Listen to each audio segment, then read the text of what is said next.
Hello, my name is Rebecca Lopez Poveda.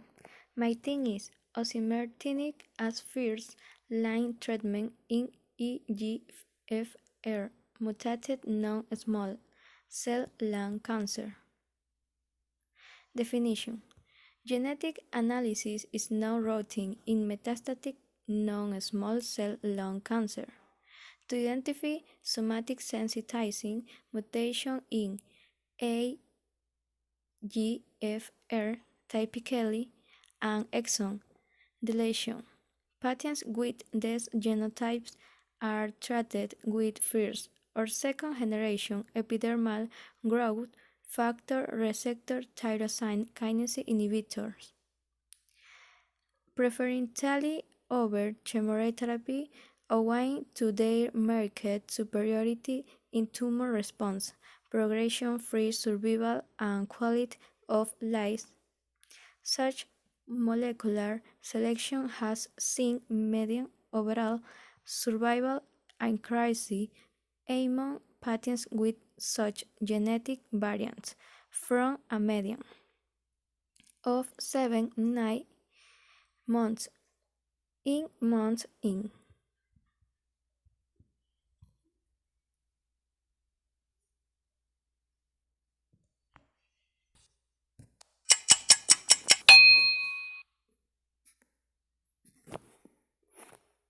For patients with advanced non-small cell lung cancer and a mutation in the epidermal growth factor receptor, or EGFR, first-line treatment is with an EGFR tyrosine kinase inhibitor, an EGFR TKI. Some patients initially have a good response to this treatment, but over time the cancer progresses in most. In up to 60% of patients who have a recurrence of lung cancer, a point mutation in the gene coding region T790M has been identified. The presence of this mutation is associated with reduced binding of the EGFR TKI therapy to the receptor, leading to less inhibition and to cancer progression. Osimertinib is an oral irreversible EGFR TKI that is selective for both EGFR and T790M resistance variants, with activity against metastases to the central nervous system. The international open-label AURA-3 trial included 419 patients with T790M positive advanced non-small cell lung cancer who had progression of cancer after prior treatment with EGFR TKI therapy. 144 of the patients, or 34%, had asymptomatic CNS metastases. Patients were randomized to receive a daily dose of osimertinib or intravenous platinum pemetrexed chemotherapy every 3 weeks for 6 cycles, followed by maintenance pemetrexed. The primary endpoint was investigator-assessed median progression-free survival, which was 10.1 months in the osimertinib group, as compared with 4.4 months among those treated with IV chemotherapy. The hazard ratio, 0.30, was statistically significant. A subgroup analysis of the patients with CNS metastases showed a median progression-free survival of 8.5 months in the osimertinib group, as compared with 4.2 months in the IV chemotherapy group. Patients in the osimertinib group had diarrhea, rash, and dry skin. Cases of severe myelotoxicity were less common with osimertinib than with IV chemotherapy. The authors conclude that in patients with T790M positive advanced non-small cell lung cancer and prior EGFR TKI therapy, treatment with osimertinib resulted in significantly longer progression-free survival than did IV platinum pemetrexed chemotherapy. Full trial results are available at nejm.org.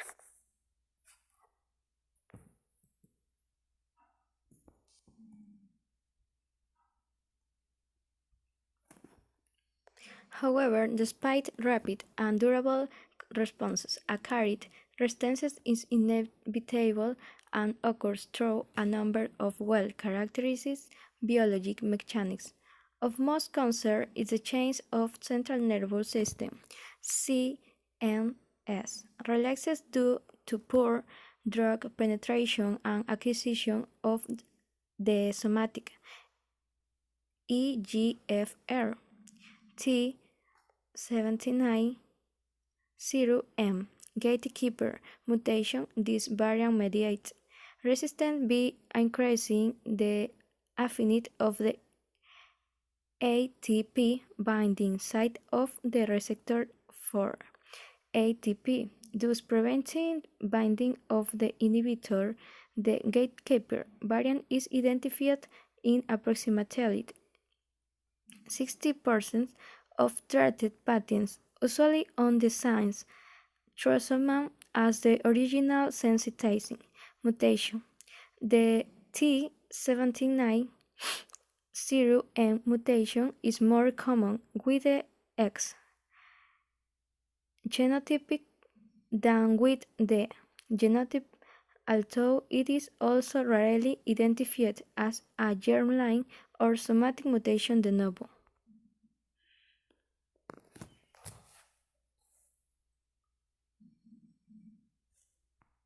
Progress in immune therapy, that's not the answer for everybody with lung cancer, and for sure, and especially those with a driver mutation such as EGFR, we're still finding out the best way of using the growing number of drugs we have in the EGFR receptor tyrosine kinase inhibitor class. So we had news at this meeting about two big trials, the clinical results of which we already have, but the biomarker data from which is still emerging. So this is the data on the molecular resistance mechanisms to osimertinib, either used up front or used as it has been more in the past now, after other receptor tyrosine kinases. So we now have two data sets to compare in these two big groups of patients from these two big trials.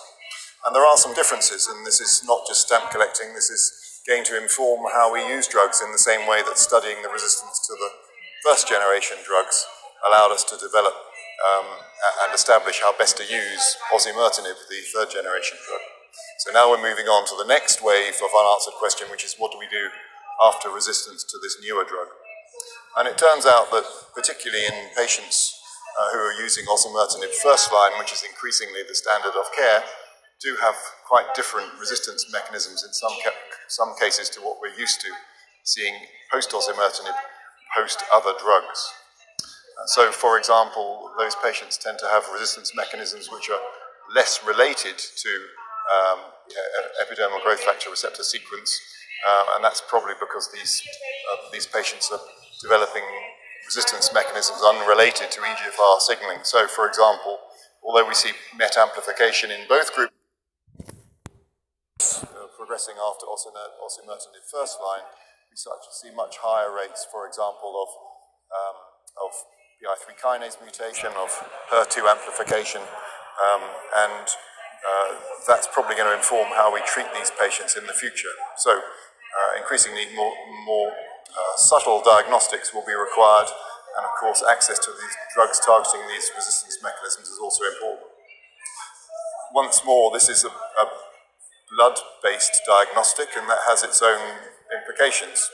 So circulating free DNA is not quite so useful for detecting copy number changes, and certainly it doesn't detect the histological transformation that we're used to seeing after these drugs in some lung cancer patients.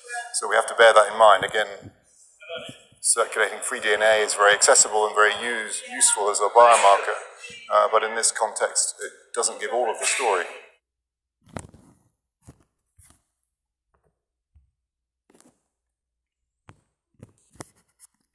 Osimertinib traglyceride AstraZeneca is a targeted generation EGFR TKA, rationally designed to potentially and irreversibly inhibit mutated EGFR alleles including T790M and with minimal activity against wild-type EGFR, the care of patients with acute resistance to first-line therapy that is mediated through T790M is now well established, with the AURA-3 phase 3 trial confirming the superiority of osimertinib over standard platinum pemetrexed chemotherapy with respect to response rate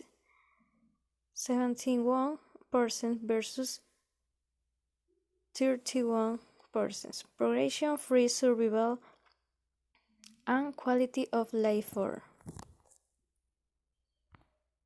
EGFR mutant form of lung cancer. We know that there's a mutation in their tumor that helps us figure out the first line of treatment, the initial therapy for patients.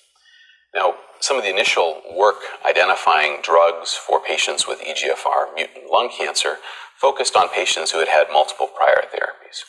But over the last 5 years, we've had the luxury of big randomized clinical trials where we take hundreds of patients and randomize half of them to treatment with chemotherapy and half of them to treatment with EGFR tyrosine kinase inhibitors, drugs like erlotinib, gefitinib, and afatinib.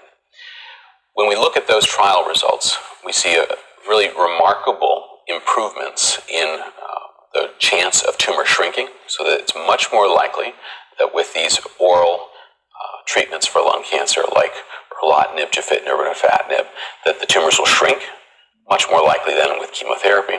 Importantly, it's also shown that from these trials that we see much longer time until the cancer grows. So taking a pill leads to longer disease control than we see with the IV chemotherapies.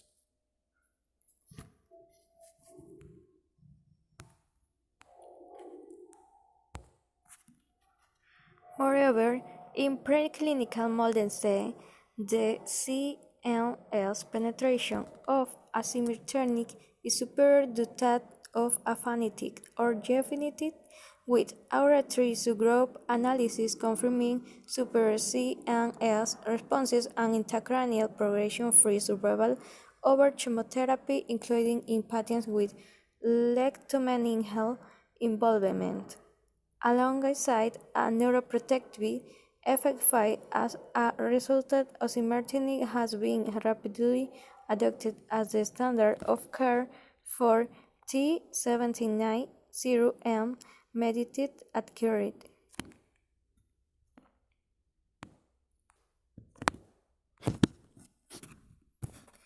Conclusion. Despite this limitation, their near doubling in median progression-free survival with first-line osimertinib is profoundly impressive. It has activity in CNS diseases that is superior to that of the other available therapies, and it is less toxic. Osimertinib also makes detection of the T790M mutation unimportant.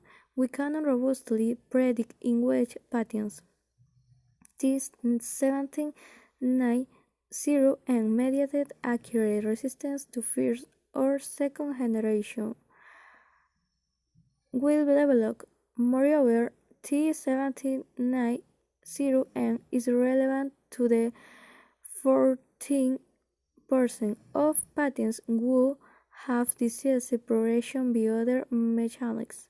These factors and the predictable and durable efficacy of first-line osimertinib make it the ideal first-line choice for EGFR mutated and SCLC.